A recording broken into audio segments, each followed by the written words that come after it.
नमस्कार दोस्तों, स्वागत है एक बार फिर से हमारे इस YouTube चैनल पे। मैं हूं अंशुल त्रिपाठी और आपके लिए डेली करंट अफेयर का एक फ्रेश सेशन लेके आप लोगों के बीच में एक बार फिर से प्रस्तुत हूं। आई होप सभी लोग बढ़िया होंगे, मन लगा के अपनी पढ़ाई को कर रहे होंगे और अपने स्वास्थ्य का ध्यान रखे हुए होंगे। जैसे हम बच्चों देख रहे हैं, ठंड बढ़ रही है, इसके साथ आपको अपने स्वास्थ्य का ध्यान रखना है, क्योंकि अगर आपका स्वास्थ्य अच्छा रहेगा तभी आप अपनी पढ़ाई को अच्छे से कर पाएंगे। तो हम अपने सेशन को हमेशा जिस प्रकार से स्टार्ट करते हैं उसी प्रकार से आज भी करेंगे, एक मोटिवेशनल कोट के साथ। तो आज का मोटिवेशनल कोट कुछ इस प्रकार से है: जिस व्यक्ति ने उम्मीद खो दी हो वो जीवन में कुछ हासिल नहीं कर सकता। एकदम फैक्ट बात है बच्चों कि जो इंसान अपनी उम्मीद हार चुका हो किसी एम के प्रति, या फिर अपनी पूरी लाइफ की जर्नी या फिर पूरे प्रोसेस के प्रति, तो आप देखते हैं वो अपनी लाइफ में हेल्पलेस फील करता है। और जहां इंसान हेल्पलेस फील करता है, जहां उसने किसी भी काम के प्रति उम्मीद खो दी, तो वो उस काम को कभी पूरा नहीं कर सकता। इसलिए अपनी उम्मीदों को जिंदा रखो और हमेशा क्या, आगे बढ़ते रहो। तो आज का मोटिवेशनल कोट कुछ ऐसा है। आई होप इसको आप अपनी लाइफ में इम्प्लीमेंटेशन करोगे इसका। तो आज के कुछ आर्टिकल्स बहुत इंपॉर्टेंट है, हमें इनको कॉन्सेप्ट वाइज देखना बहुत जरूरी है। अगर ये कॉन्सेप्ट हमने समझ लिए तो हमारा जीएस का एक बहुत अच्छा पोर्शन क्या होता है, कवर हो जाता है। ठीक है, हमारे पास न्यूज कुछ इस प्रकार से है: no need for extra curbs on free speech of ministers, supreme court. इसको थोड़ा इलेबोरेट करूंगा मैं, थोड़ा आपको एक अलग पर्सपेक्टिव से पढ़ाने की कोशिश करूंगा, बहुत इजी पर्सपेक्टिव से। हमारे सुप्रीम कोर्ट का पर्सपेक्टिव है दो, इनको डिस्कस करना चाहूंगा मैं आप लोगों के साथ इस टॉपिक के हिसाब से।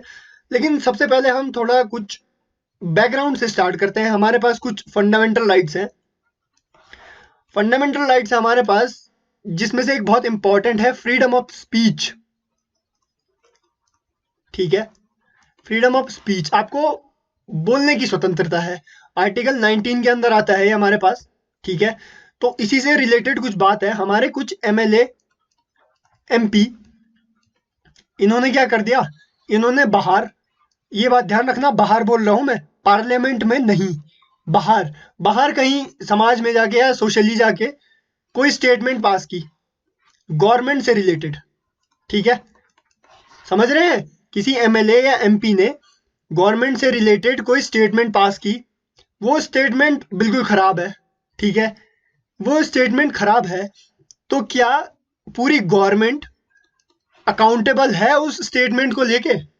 आई होप समझ रहे होंगे आप लोग। बहुत अच्छा और बड़ा इंटरेस्टिंग टॉपिक है कि किसी एमएलए या एमपी ने बाहर सोसाइटी में जाके, जैसे मीडिया के सामने कोई भी स्टेटमेंट दे देते हैं ये लोग, इन्होंने कोई भी स्टेटमेंट दी किसी भी टॉपिक पे। ठीक है, और जो हमारी गवर्नमेंट होती है, क्योंकि ये एमएलए एमपी गवर्नमेंट का हिस्सा है, तो क्या गवर्नमेंट उस स्टेटमेंट के लिए अकाउंटेबल या रिस्पॉन्सिबल होती है? ये है सुप्रीम कोर्ट का पहला क्वेश्चन।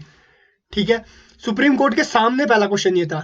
और दूसरा क्वेश्चन ये था कि क्योंकि कोई एमएलए या कोई एमपी एक पद पे है जिस पद की गरिमा है। ठीक है, एमएलए और एमपी क्योंकि ये गवर्नमेंट को रिप्रेजेंट करते हैं और इस पद की क्या होती है, एक अपने आप में गरिमा होती है, तो क्या इनके बोलने पर थोड़ा रिस्ट्रिक्शंस होनी इंपॉर्टेंट है क्या? ये कुछ भी बोले ये भी चलेगा, या फिर इनको थोड़ा रिस्ट्रिक्शंस या फिर थोड़ा बाउंडेशंस के साथ बोलना चाहिए? तो ये दो क्वेश्चन सुप्रीम कोर्ट के सामने थे। अब इस पे सुप्रीम कोर्ट का स्टैंड बताते हैं हम आपको। सुप्रीम कोर्ट ने बोला कि देखो, फ्रीडम ऑफ स्पीच जैसे आम आदमी के पास है, वैसे ही एमएलए और एमपी के पास भी है। ठीक है, एमएलए और एमपी के पास भी हैं, तो इनके फ्रीडम ऑफ स्पीच पे आर्टिकल 19 के अकॉर्डिंग हम कोई प्रतिबंध, कोई रिस्ट्रिक्शंस नहीं लगा सकते, क्योंकि अगर लगाएंगे तो इनके फंडामेंटल राइट्स का वायलेशन हो जाएगा। ठीक है, तो सुप्रीम कोर्ट ने पहला वर्डिक्ट ये दिया कि कोई भी रिस्ट्रिक्शंस नहीं लगा सकते। दूसरा पॉइंट जो मैंने आपको बताया कि गवर्नमेंट रिस्पॉन्सिबल होगी इन एमएलए और एमपी के स्टेटमेंट के लिए, तो सुप्रीम कोर्ट ने दूसरी बात ये कह दी कि नहीं, कोई इंसान, कोई एमएलए एमपी इंडिविजुअल कोई स्टेटमेंट पास कर रहा है। ठीक है, अब मैं आपको ये बताऊंगा कि कोर्ट के सामने क्या पॉइंट रखा गया। लेकिन कोर्ट ने अभी ये माना है कि कोई एमएलए या एमपी कोई स्टेटमेंट पास कर रहा है तो गवर्नमेंट उसके लिए रिस्पॉन्सिबल नहीं होगी, क्योंकि उसके इंडिविजुअल थॉट्स हो सकते हैं किसी भी मुद्दे पे। तो सुप्रीम कोर्ट ने कहा है कि गवर्नमेंट रिस्पॉन्सिबल नहीं होगी। सुप्रीम कोर्ट के सामने ये पॉइंट रखा गया था कि जो रीजनेबल रिस्ट्रिक्शंस होती हैं, ये एक पद या एक किसी पद की गरिमा को बनाए रखने के लिए बहुत इंपॉर्टेंट है। क्योंकि आप देखो, आप जैसे देश के प्रधानमंत्री हैं, तो आप किसी को कुछ भी नहीं कह सकते हैं। आप हर चीज को एक गरिमा में कहेंगे, या फिर आप चीफ मिनिस्टर हैं किसी स्टेट को, या फिर कोई एमएलए एमपी है, तो आप किसी के साथ भी वार्ता करेंगे या मीडिया से भी अगर आप बात करेंगे तो एक लिमिटेशन में करेंगे, आप कुछ भी नहीं कह सकते हैं। तो यहाँ पे बात आती है फ्रीडम ऑफ स्पीच की बात हमने कर दी। अब आती है रीजनेबल रिस्ट्रिक्शंस की बात। ये है क्या आखिर, कौन सी चिड़िया का नाम है रीजनेबल रिस्ट्रिक्शंस? देखो, रीजनेबल रिस्ट्रिक्शंस लग सकती हैं। आर्टिकल 19 के अकॉर्डिंग हमको फ्रीडम ऑफ स्पीच मिलती है, लेकिन कुछ पॉइंट्स ऐसे हैं जिसके बेसिस पे हमारी जो ये फ्रीडम ऑफ स्पीच है इसको खारिज किया जा सकता है। आपकी जो ये आर्टिकल है इसको ओवरलैप किया जा सकता है, ठीक है। तो ये टॉपिक सबसे पहले क्या है, सोवेनिटी और एंड इंटीग्रिटी ऑफ इंडिया। अगर आप भारत की सहिष्णुता और एकता पे कुछ टिप्पणी कर दें तो आपको क्या किया जा सकता है, आपकी फ्रीडम ऑफ स्पीच को क्या कर सकते हैं, हम ले सकते हैं, आपसे छीन सकते हैं, ठीक है। सिक्योरिटी ऑफ स्टेट्स, ठीक है, अगर आप सिक्योरिटी वाले मुद्दे पे कुछ मीन कमेंट करें या फिर कुछ भी बोल दें जो कि अप्रोप्रिएट ना हो, तो आपकी फ्रीडम ऑफ स्पीच ली जा सकती है आपसे। Friendly relation with foreign states. अरे देखो, जैसे हमारे पास कोई कंट्री है फॉरेन स्टेट, या फिर कोई पाकिस्तान है। अब आपके अच्छे संबंध है पाकिस्तान के साथ क्योंकि आपके कुछ पर्सनल रिलेशन होंगे, और आप कुछ भी बता रहे हैं उनको, तो आपके जो फ्रीडम ऑफ स्पीच है उसको आपसे छीना जा सकता है। पब्लिक ऑर्डर, आप कहीं पे भी जाके किसी भी समुदाय या फिर किसी भी दल को उकसा रहे हैं जिससे पब्लिक ऑर्डर डिस्टर्ब हो रहा है, आपको आपकी फ्रीडम ऑफ स्पीच आपसे ली जा सकती है। मोरालिटी बेसिस पे आप कुछ भी नहीं बोल सकते, कुछ भी मतलब आप किसी के पास जाके भी कुछ भी नहीं बोल सकते जो कि अमानवीय हो। मोरालिटी इसीलिए लिखा गया है, ठीक है। Contempt of court, contempt of court मतलब आप कोर्ट के खिलाफ कुछ भी नहीं कह सकते। कुछ भी मैं यूज कर रहा हूँ, कुछ भी का अर्थ है कि जो रिलेटेबल ना हो, ठीक है। डिफेमेशन और ऑफेंस ये नॉर्मल है, ठीक है। आप किसी को मानहानि नहीं कर सकते हैं। तो इन बेसिस पे 8 तरीकों से आपकी क्या कर सकते हैं, फ्रीडम ऑफ स्पीच को क्या कर सकते हैं, आपसे छीना जा सकता है, ठीक है। तो आई होप आप ये टॉपिक समझे होंगे। बहुत इंपॉर्टेंट कॉन्सेप्ट है बच्चों, इससे डायरेक्ट क्वेश्चन आ जाएगा कि कितनी रीजनेबल रिस्ट्रिक्शंस है जिससे आपकी जो फ्रीडम ऑफ स्पीच है उसको आपसे क्या किया जा सकता है, छीना जा सकता है, ठीक है। ठीक है, आई होप आप इस आर्टिकल को समझेंगे, और जो सुप्रीम कोर्ट ने स्टैंड लिया है, सुप्रीम कोर्ट ने जो पॉइंट्स रखे हैं उनको समझना बहुत इंपॉर्टेंट है बच्चों, ठीक है। नेक्स्ट है एक बहुत इंपॉर्टेंट हमारे पास टॉपिक है, हमारे पास एक प्रैक्टिस की जाती है, ठीक है। इसका नाम है क्या, जलीकट्टू। जलीकट्टू प्रैक्टिस की जाती है तमिलनाडु। अब मैं आपको इसको एक्सप्लेन करता हूं कि ये हो क्या रहा है, ठीक है, क्योंकि ये भी अपने आप में बहुत इंपॉर्टेंट टॉपिक है और एग्जाम में एक अच्छा क्वेश्चन बना सकता है। तो देखो, 2000 साल पुरानी एक परंपरा है जलीकट्टू, जो कि तमिलनाडु में क्या की जा रही है, प्रैक्टिस की जा रही है। इसमें जनरली होता क्या है, आपको मैं थोड़ा पिक्चर से दिखाऊं कि एक बैल होता है। बैल का जो ये पीछे कुबड़ वाला पोर्शन होता है उस पर कुछ सिक्कों को बांधा जाता है, ठीक है। सिक्कों को बांधा जाता है, जो वहां के लोग जो उसमें पार्टिसिपेट करते हैं ना, वो क्या करते हैं, उसको पकड़ के कंट्रोल करते हैं बैल को, ठीक है। तो अब मुद्दा क्या है, मुद्दा ये आया कि पहले हम देखते थे कि जानवरों पे बहुत अत्याचार होते थे, ठीक है, क्रूएल बिहेवियर होता था। तो सुप्रीम कोर्ट ने क्या दिया, सुप्रीम कोर्ट ने एक वर्डिक्ट दिया, ऑर्डर दिया। ऐसा कोई लॉ था नहीं हमारे पास, पहली की बात, बैकग्राउंड की बात बता रहा हूं मैं आप लोगों को। सुप्रीम कोर्ट ने एक ऑर्डर दिया कि आप लोग ये प्रैक्टिसेस नहीं कर सकते जिससे क्या किसी एनिमल के क्या राइट्स हिंडर हों, ठीक है। समझिए, ध्यान से समझिए, सुप्रीम कोर्ट ने एक वर्डिक्ट दिया कि आप कोई ऐसी प्रैक्टिस नहीं कर सकते जिससे एनिमल के जो राइट्स होते हैं वो क्या हो, हिंडर हो। बट सुप्रीम कोर्ट का वर्डिक्ट हर जगह काम नहीं आ रहा था, इसलिए इन्होंने क्या किया, 1960 में एक लॉ बना दिया, PCA, प्रिवेंशन ऑफ क्रूएल नहीं, prevention of cruelty to animal, ऐसा है कुछ, ठीक है। ये इन्होंने एक लॉ बना दिया। इसके अंतर्गत क्या हो सकता है, इसके अंतर्गत क्या होता है, एनिमल्स एक्ट, हाँ वही है।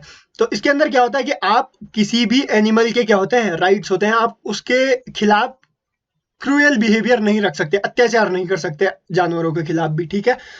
अब मुद्दा क्या है, ये हो क्यों रहा है, इतनी बड़ी महाभारत चल क्यों रही है। अब देखो, तमिलनाडु गवर्नमेंट फेवर में थी जलीकट्टू के, ठीक है। अब क्या हुआ, सुप्रीम कोर्ट ने पीसीए एक्ट का इस्तेमाल करते हुए कहा कि इस प्रैक्टिस को बंद कर दो।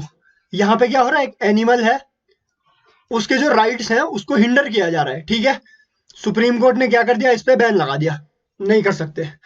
तमिलनाडु गवर्नमेंट ने कहा ऐसा कैसे जी, ऐसा ना हो पाएगा सर, ये हमारी जो प्रैक्टिस है ये 2000 साल से चल रही है, और कॉन्स्टिट्यूशन का आर्टिकल 29 हमको हमारे कल्चर को प्रिजर्व करने का अधिकार देता है। बहुत इंपॉर्टेंट टॉपिक ये है, मेंशन कर दीजिए अपने नोट्स में। जो हमारे तमिलनाडु गवर्नमेंट ने कहा कि हमारी एक प्रैक्टिस 2000 साल से चलती आ रही है, आर्टिकल 29 भी हमको, कॉन्स्टिट्यूशन भी हमको ये राइट देता है कि हम उसको प्रिजर्व कर सकते हैं। तो सुप्रीम कोर्ट क्यों हमारे फंडामेंटल राइट्स को हिंडर कर रहा है। सुप्रीम कोर्ट ने कहा ठीक है, लेकिन सुप्रीम कोर्ट ने फिर क्या किया, इसको दोबारा से बैन लगा दिया, ठीक है। अब क्या हुई बात, अब बात आती है यूनियन और स्टेट से रिलेट करते हैं। हमारे पास एक लिस्ट है, कॉन्करेंट लिस्ट का नाम सुना होगा। हमारे पास एक होती है यूनियन लिस्ट, एक होती है स्टेट लिस्ट, एक होती है कॉन्करेंट लिस्ट। ये होती है हमारे पास क्या, शेड्यूल 7 में, ठीक है। कुछ भी बोल लो, कोई भी प्रोनाउंसिएशन कर लो। 7वीं अनुसूची में हमारे पास यूनियन, स्टेट और कॉन्करेंट 3 लिस्ट होती हैं, ठीक है। यूनियन लिस्ट होती है जिसपे यूनियन लॉ बनाते हैं, स्टेट लिस्ट होती है जिसपे स्टेट लॉ बनाते हैं, और कॉन्करेंट लिस्ट जो होती है जिसको हम समवर्ती सूची कहते हैं, इस पे यूनियन और स्टेट दोनों नियम बना सकते हैं, लॉ, कानून बना सकते हैं। अब क्या हुआ, स्टेट ने, अब देखो होता क्या है, अगर यूनियन और स्टेट के बीच में कॉन्फ्लिक्ट हो कॉन्करेंट लिस्ट को लेके, क्योंकि इस पे स्टेट भी बना सकता है और यूनियन भी बना सकता है, लेकिन मानी जाती है किसकी, अगर विवादास्पद बात हो, विवाद की बात हो, तो यूनियन की बात मानी जाती है स्टेट को ओवरलैप करते हुए। लेकिन इस पे एक बहुत बेहतरीन कॉन्सेप्ट छिपा हुआ है कि अगर स्टेट गवर्नमेंट कॉन्करेंट लिस्ट पे कोई लॉ बनाए, ठीक है, और उस लॉ को प्रेसिडेंट से सिग्नेचर करा दे, ठीक है। अगर स्टेट गवर्नमेंट कॉन्करेंट लिस्ट के किसी टॉपिक पे लॉ बनाए और उसको प्रेसिडेंट से सिग्नेचर करा दे, तो उसकी वैल्यू यूनियन की, वो यूनियन द्वारा बनाए गए लॉ से क्या होती है, ज्यादा होती है, और ये वाला लॉ क्या होता है, मान्य होता है। समझ गए आप लोग। अगर एक बार फिर से रिवाइज कर रहा हूं मैं, अगर कॉन्करेंट लिस्ट का कोई टॉपिक है, उस पे स्टेट गवर्नमेंट ने क्या किया, लॉ बनाया, और यूनियन गवर्नमेंट ने भी लॉ बनाया, ठीक है। तो अभी तक क्या होगा, यूनियन गवर्नमेंट की जो लॉ है वो मान्य होगा कॉन्फ्लिक्ट की स्थिति में, विवाद की स्थिति में, क्योंकि यूनियन के पास ज्यादा पावर है।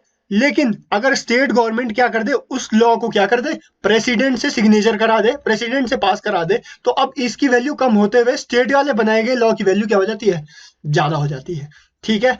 तो अब देखो, ये जो पीसीए एक्ट है ना, ये आता है कॉन्करेंट लिस्ट पे, ठीक है। और सुप्रीम कोर्ट में मामला क्या फंसा हुआ है, सुप्रीम कोर्ट में यही मामला फंसा हुआ है कि तमिलनाडु गवर्नमेंट ने क्या कर दिया, इस पीसीए पे जो अमेंडमेंट किया ना, उसको प्रेसिडेंट से सिग्नेचर करा दिया। प्रेसिडेंट से सिग्नेचर करा दिया, तो अब सुप्रीम कोर्ट के सामने ये बात है कि लॉ जो स्टेट ने बनाया है वो ज्यादा वैल्यूएबल है, ठीक है। तो अब इसका वर्डिक्ट कुछ दिनों में आने वाला है, जैसे ये न्यूज में फिर आएगा, आपको इसकी कंप्लीट इंफॉर्मेशन दे दी जाएगी, और ये जो मैंने आपको ये फैक्ट्स और कॉन्सेप्ट बनाए, इसको मैं साथ साथ रिवाइज कर लूंगा। आई होप आप ये जो कॉन्सेप्ट है ये समझ रहे होंगे, क्योंकि बच्चों इससे डायरेक्ट क्वेश्चन बनते हैं आपके कॉन्सेप्ट को चैलेंज करते हुए। जल्लीकट्टू, अगर फैक्चुअल देखोगे आप, तो जल्लीकट्टू पूछ लेगा कहाँ का है, तमिलनाडु, कौन किस किस के बीच में कॉन्फ्लिक्ट चल रहा है, तमिलनाडु और सेंट्रल के बीच में, या फिर सुप्रीम कोर्ट किस एक्ट के अकॉर्डिंग इसको डील कर रही है, तो पीसीए, ठीक है।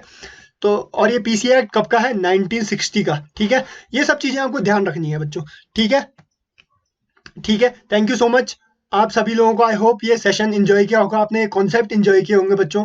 आप लोगों को इस सेशन के रिगार्डिंग कोई भी दिक्कत होती है, कोई भी क्वेरी होती है, तो you guys can ping me on my Instagram handle, जो कि है त्रिपाठी अंशुल _ आप लोग मुझे मेल कर सकते हो tripathi_anshul642@gmail.com पे। और इस जो सेशन की पीडीएफ होती है, जो पीपीटी में बनाता हूँ, जिससे मैं पढ़ाता हूँ, उसको मैं अंशुल त्रिपाठी पीडीएफ पे अपलोड कर देता हूँ, जो कि एक टेलीग्राम चैनल है। तो बच्चों, इस पीडीएफ के लिए आप लोगों को मुझे इस टेलीग्राम चैनल पे ज्वाइन करना है। आप सब लोग मुझे इन सोशल मीडिया हैंडल पे ज्वाइन कर सकते हैं अपनी क्वेरीज को सॉल्व करने के लिए। आपको जनरली और भी जीएस के रिगार्डिंग कोई क्वेरी होती है, कुछ चीज समझ में नहीं आता है, आपको पूछना है, आपको आपके कॉन्सेप्ट क्लियर करने हैं, तो बच्चों आप लोग मुझे मेरे इन सोशल मीडिया हैंडल्स पे क्या कर सकते हो, पिंग कर सकते हो। आई होप आप सभी ने सेशन एंजॉय किया होगा। मन लगा के पढ़ते रहिए बच्चों, क्योंकि अगर आप पढ़ाई करोगे तभी आप सफलता को हासिल कर पाओगे, अपने एम को हासिल कर पाओगे। ठीक है, अपनी उम्मीदों को हारना नहीं है। थैंक यू सो मच बच्चों।